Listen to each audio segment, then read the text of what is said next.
ఆగని గళం ప్రజాబలం AR5 news కి స్వాగతం. రేపటి రోజు ఉదయం 10:30 హిందూపురం అసెంబ్లీ ఇండిపెండెంట్ అభ్యర్థిగా నామినేషన్ వేయనున్నట్లు పరిపూర్ణానందస్వామి వెల్లడించారు. హిందూపురంలో తన నివాసంలో మీడియా సమావేశం ఏర్పాటు చేశారు. ఈ మీడియా సమావేశంలో ఆయన మీడియాతో మాట్లాడుతూ గత నెల రోజులుగా తన సీట్లపై క్లారిటీ ఇవ్వకుండా ఉండటంతోనూ తాను స్వతంత్ర అభ్యర్థిగా పోటీ చేస్తున్నట్లు ఆయన తెలిపారు. శ్రీ సత్యసాయి జిల్లా హిందూపురంలో స్వామి పరిపూర్ణానంద స్వామి రేపటి రోజు వివిధ దేవాలయాల్లో ప్రత్యేక పూజల అనంతరం అసెంబ్లీ అభ్యర్థిగా తాను నామినేషన్ వేస్తున్నట్టు వెల్లడించారు. తనకు పార్టీ తరపున టికెట్ రాకపోయినప్పటికీ స్వతంత్ర అభ్యర్థిగా గతంలో వెల్లడించినట్టు పోటీ చేస్తున్నామని అన్నారు. తనకు ఎలాంటి పదవులు అవసరం లేదన్నారు. తాను ఇచ్చిన మాటను తప్పితే కాషాయానికి విలువ ఉండదన్నారు. ఏ పార్టీ అంటే నాకు చంద్రబాబు గారు స్వయంగా నాకు చెప్పారు, మీ అభ్యర్థిత్వాన్ని అందరూ ఇష్టపడతారు, మంచిదే, కానీ అక్కడ వాతావరణం ఏంటంటే ముస్లింల యొక్క ప్రభావం తెలుగుదేశం మీద అది నెగిటివ్గా చూపిస్తుంది అనేటువంటిది మాకు ఇద్దరు ముగ్గురు యొక్క ఫీడ్బ్యాక్ ఉంది. దాన్ని ఆలోచించి మీకు ఏ విషయం చెప్తాము అని అన్నారు. అంటే ఆయన రెగ్యులర్గా చెప్పేది ఈ వర్కౌట్ అని అన్నారు. ఆ భాషలోనే చెప్పాను. నేను చెప్పాను, నాకేదో మీరు త్వరగా చెప్పండి అని. కాబట్టి ఇప్పుడు భారతీయ జనతా పార్టీ చేతులు ఏం లేదు, మీరు చూస్తున్నారు. అనపర్తి విషయంలోనే ఇటు మార్చి అటు మార్చి టీడీపీ వ్యక్తిని అక్కడికి పంపించి అక్కడి నుంచి నడిపించాలి. కాబట్టి ఈరోజు జరిగే వాతావరణం అంతా కూడా ఒక పురంధేశ్వరి గారు, చంద్రబాబు నాయుడు గారు, వీళ్ళ మధ్యలోనే అన్నీ జరుగుతూ ఉన్నాయి. మోడీ గారికి, అమిత్ షా గారికి వాళ్ళకి దేశవ్యాప్తంగా ఉన్న వాళ్ళ సమస్యల్లో వాళ్ళు తిరుగుతున్నారు, కొట్టుమిట్టాడుతున్నారు. కాబట్టి ఇక్కడ ప్రధానంగా వాళ్ళిద్దరే. కాబట్టి వాళ్ళిద్దరినీ మనం ఏమడుగుతున్నా మీ పేరు ప్రపోజల్లో పెట్టాము, మీ పేరు చెప్పాము, వాళ్ళు ఒప్పుకోలేదు, కొంత దీనికి కారణం అది కాదు, ఏవో చెప్పుకుంటూ వాయిదా వేస్తూ వచ్చారు. కాబట్టి నేను కూడా ఇప్పుడే కూడా నేను ఎవరిని విమర్శించట్లేదు. ఎందుకంటే పార్టీలు వాళ్ళ ఇష్టం. ఇప్పుడు నేను సీటు కోసం నేను అడిగాను, అది వాళ్ళు ఇష్టమైతే ఇస్తారు, ఇష్టం లేకపోతే ఇవ్వరు. కానీ ఇండిపెండెంట్గా పోటీ చేయాలా లేదా అనేది నా ఇష్టం, నా వ్యక్తిగతమైన అభిప్రాయం. నేను ఇక్కడ మీ అందరితో కదులుతూ నడుస్తూ నా భావాలు మీకు వ్యక్తపరిచాను. మీరందరూ కూడా వేయండి, మేమందరం ఖచ్చితంగా మీకు సపోర్ట్ చేస్తామని అన్నారు. కాబట్టి తప్పకుండా నేను వేస్తున్నాను. నేను చంద్రబాబు నాయుడుతో కలిస్తే మీరు టీడీపీలో పోతున్నారని ప్రచారం జరిగింది. అంటే ఇప్పుడు నేను టీడీపీలో చంద్రబాబు నాయుడు గారిని కలిశాను అనుకోండి, టీడీపీకి వెళ్తానంటారు. రేపు ఎక్కడైనా నాకు వేరే ఎవరైనా వైసీపీ వాళ్ళు కనపడ్డారనుకోండి, మీరు వైసీపీ వాళ్ళకి వెళ్తారని అంటే పరిపూర్ణానంద స్వామిగా ఈ కలర్ ఎప్పుడు మారదు. నేను నా ప్రాణం పోయే వరకు కాషాయం నా ఒంటి మీద ఉంటుంది. నా ప్రాణం పోయే వరకు కాషాయపు సంస్కారం నా గుండెలో ఎప్పుడు మారదు. మీరు టేక్ ఇట్ ఫర్ గ్రాంటెడ్. ఒకవేళ నేను చేసేది పొరపాటు అని ఎవరైనా అనిపిస్తే నాతో చర్చకు సిద్ధం, నేను చర్చిస్తాను. అంటే కట్టుబడి ఉంటారు, ప్రచారం కూడా నిర్వహిస్తారు. నామినేషన్ వేస్తే ప్రచారం చేయాలి. నేను రేపటి నుంచి చెప్పాను, ఒత్తిళ్ళు అంటూ వస్తే ఒకటే ఒత్తిడి, నేను ఒకే ఒత్తిడికి తలొప్పుతాను. నాకు వ్యక్తిగతంగా ఏదో ఇస్తారంటే నాకు వద్దు. హిందూపురానికి నేను చెప్పిన అభివృద్ధి ఏదైతే ఉందో దానికి నాకు ప్రమాణం చేయండి, మీడియా అభివృద్ధిగా నాకు చెప్పండి, మేము చేస్తానని. రెండోది, నాకు ఆ ప్రతిజ్ఞ అనేటువంటిది స్పష్టంగా నా మనసు అంగీకరించలేకపోతే నేను ఏ పార్టీలు చేయాలంటారు మీకు? అంటే నేను పార్టీ గురించి చెప్పట్లేదు, నాకు చెప్పమనండి. ఎవరు చెప్తారో వాళ్ళు చెప్పాలి, చూద్దాం. ఎవరు నన్ను ఒత్తిడి చేస్తే వాళ్ళతో మాట్లాడతాం. రకరకాలు ఉన్నాయి, మనం ఎవరిని ఇప్పుడు టార్గెట్ చేయాలి. అంటే నా అభిప్రాయం ఏంటంటే మనం మంచి చేయాలనుకుని అడుగు వేస్తున్నాం. ఒకరిని మనం విమర్శించి ఒకరిని తోలనాడి అసలు వద్దు. మనం హిందూపురాన్ని బాగు చేసుకుందాం అనుకుంటున్నాం. నడవండి, నాతో పాటు నడవండి. వెతుకు తినలేదు, నేను ఇక్కడ బట్టగట్టలేదు, నాకు ఒక అంగుళం స్థలం లేదు, కానీ ఈ నేల నన్ను కోరుకుందని నేను భావిస్తున్నాను. స్వామీజీ ప్రత్యక్ష రాజకీయం అనేది రెండు రంగాలని మనం భావిస్తున్నాం. అలాగే క్రేజ్ తగ్గితే శ్రీకృష్ణుని ఇప్పటికీ మనం భారతదేశంలో పూజించాం. అలా క్రేజ్ తగ్గుంటే రాముని ఇప్పటికీ మనం దేవుడని అనుకోం. వాళ్ళకంటే గొప్ప ఆధ్యాత్మికమైన వ్యక్తి నేను కాను. వాళ్ళంత ఆధ్యాత్మికతలో ఆవగింజలో 100 భాగాలు చేస్తే అందులో 100వ భాగం కూడా నాకు లేదు. కృష్ణుడి కంటే గొప్పవాడినే, ఆయన కాలి కోటికి కూడా పనికిరాడు. రాముడి కంటే గొప్పవాడినే. వాళ్ళకంటే ఆధ్యాత్మికవేత్తలు ఎవరైనా ఉంటారా? వాళ్ళు రాజులయ్యారు, రాజ్యాల్ని పరిపాలించారు. ఒకటి అనుమానం పడదు. చిత్తశుద్ధి ఉంటే ఎక్కడున్నా ఏదున్నా దాని స్థితి, దాని సిద్ధాంతం అలానే.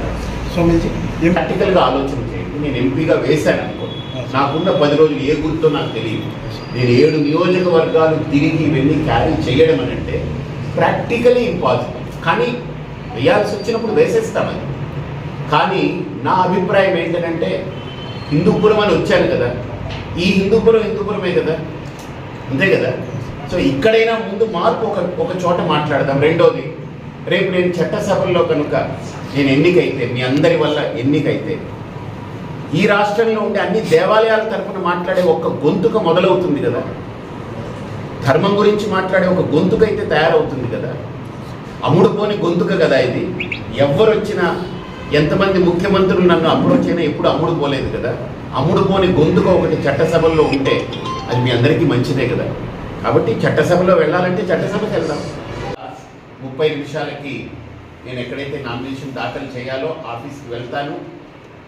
ఆ కాగితాలన్నీ సరిచేసి మాకున్న పరిజ్ఞానంతో 10 మందితో మాట్లాడి సరిచూపించి ఇది ఎక్కడ డిస్క్వాలిఫై కావడానికి వీలు లేదని అన్ని రకాల జాగ్రత్తలు తీసుకుని నేను దాన్ని రేపు నామినేషన్ దాఖలు చేయబోతున్నాను.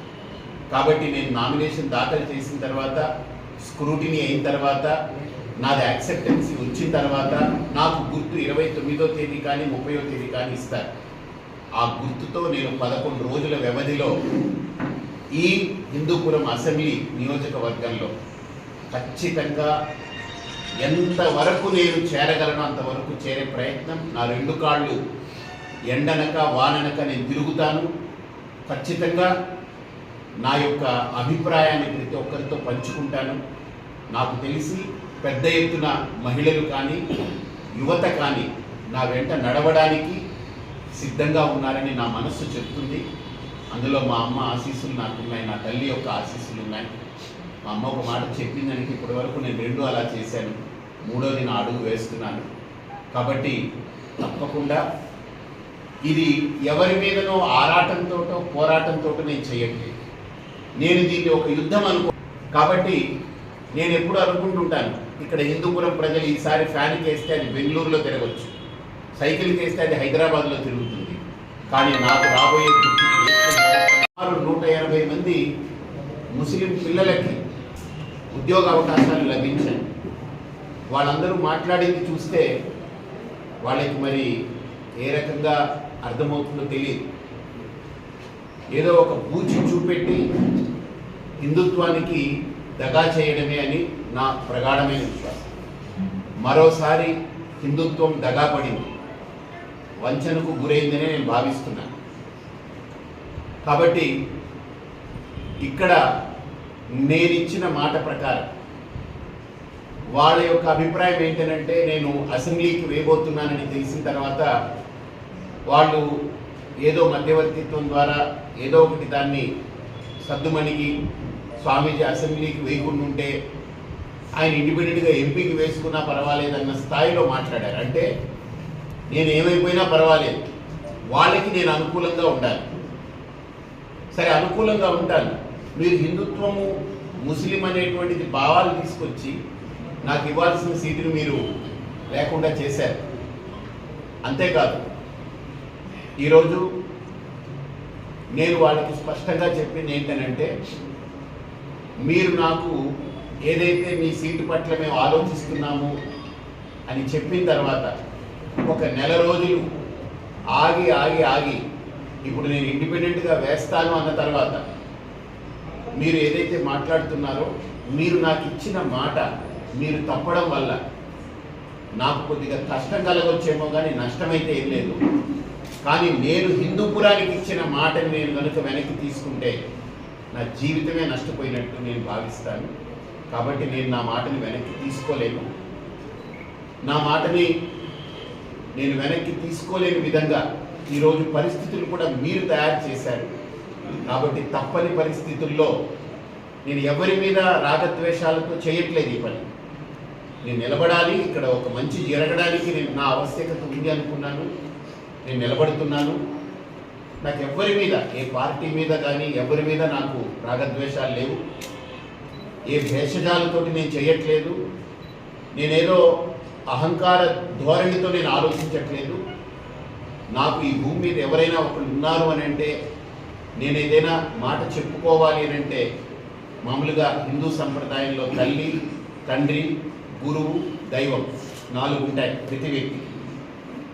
అందులో నాకు మా గురువు గారు భౌతికంగా లేరు, ఆయన సమాధి అయిపోయారు. నా తండ్రి కాలమైపోయి ఆయన కాలమైపోయారు. నా తల్లి నాకు స్వయంగా చెప్పింది ఏంటంటే కళ్ళు లేవు, ఆవిడకి 80 ఏళ్ళు. 14వ సంవత్సరంలో నువ్వు గురుకులాలకు వెళ్ళాలి, అసలు ఈ ధర్మం గురించి నువ్వు తెలుసుకోవాలి అని నేను ఆడుతూ పాడుతున్న సమయంలో చెప్పినప్పుడు ఆవిడ మాట విని వెళ్ళిపోయారు. నా మిత్రులు, నా బంధువులు, నా ఇల్లు అన్నీ వదిలేసి ఎక్కడో గురుకులాలకు తీసుకెళ్ళి వదిలేస్తే అక్కడే బతికాను. అలాగనే 24వ సంవత్సరంలో మళ్ళీ నువ్వు సన్యాసి కావాలి అని అంటే ఆవిడ మాటకు కట్టుబడి నేను సన్యాస మార్గంలోకి వెళ్ళాను. ఈరోజు మీ అందరి ముందు స్వామి పరిపూర్ణానందగా ఉన్నాను అని అంటే నా గొప్పతనం కాదు, నా గురువు యొక్క అనుగ్రహం, నా తల్లి యొక్క ఆజ్ఞ. అలాగనే 52వ సంవత్సరం నాకు ఆవిడ మొన్న ఉగాది సందర్భంగా నేను వెళ్ళినప్పుడు ఒక దీక్షలో ఉన్నప్పుడు ఆవిడ పిలిచి ఏం చెప్పారంటే, మా అమ్మ నువ్వు అక్కడ నిలబడాలని ఒక సంకల్పంతో వెళ్ళావు, పార్టీ సీట్ ఇస్తే సరి, లేకపోయినా నీ సంకల్పాన్ని నువ్వు నిలబెట్టుకో. పార్టీ నిన్ను నిలబెట్టుకుందా ఓకే, లేదు నీ సంకల్పాన్ని నువ్వు నిలబెట్టుకో. నువ్వు ఏ సంకల్పం కోసం వెళ్ళావో నువ్వు వెనకడుగు వేయడానికి వీల్లేదని చెప్పి, నాకు నా తల్లి కంటే గొప్ప ఏది కాదు, ఏది గొప్ప కాదు. ఇది మనందరం నమ్మే సిద్ధాంతం. జనని జన్మభూమిశ్చ స్వర్గాదపి గరీయస్య, రాముడే చెప్పాడు. తండ్రి ఒక్క మాట కోసం ఆయన అడవులకు వెళ్ళాడు ఆ రోజు రాముడు. కాబట్టి నాకు రామాయణం కానీ భారతం కానీ ఇవన్నీ ఏదైతే ఉగ్గుపాలతో పట్టినటువంటి నా తల్లి నువ్వు నిలబడాలి అని చెప్పిందో ఆ తల్లి మాటని నేను ఈరోజు శిరసావహించి ఇక్కడ నిలబడుతున్నాను. నా తల్లి ఎంత గొప్పదో నేను హిందూపురాన్ని కూడా నా తల్లిలా భావిస్తున్నాను. హిందూపురం కూడా నాకు ఒక తల్లి అనుకుంటున్నాను. అక్కడ కళ్ళు లేని తల్లి ఉంటే ఇక్కడ 2,40,000 మంది కళ్ళు నా అమ్మ కళ్ళు అనుకుంటున్నాను. కాబట్టి ఇంతమంది కళ్ళతో ఈ హిందూపురంలో గెలిచొచ్చి మీ అందరి యొక్క అభిమతంతో మద్దతుతో గెలిచొస్తానని నాకు ప్రగాఢమైన విశ్వాసం ఉంది. అది మీ చేతుల్లో ఉంది. నా గెలుపు అనేది గుర్తుపెట్టుకోండి. నేను ఒకటే చెప్తున్నాను, నేను విన్నది ఏంటంటే ఇక్కడ 2 ప్రధానమైన గుర్తులు ఉన్నాయి, ఒకటి సైకిల్, ఇంకొకటి ఫ్యాన్స్. ఈ మధ్యలో నాకు ఏ గుర్తు వస్తుందో చెప్పలేను. కాబట్టి నాకు ఇవ్వబడే గుర్తుని నేను 30వ తేదీ తర్వాత, అంటే వాళ్ళకి గుర్తు ఉంది, వాళ్ళకి గుర్తింపు ఉంది, వాళ్ళకి అన్ని రకాల వ్యవస్థలు ఉన్నాయి, కానీ నాకు ఈరోజు ఏమీ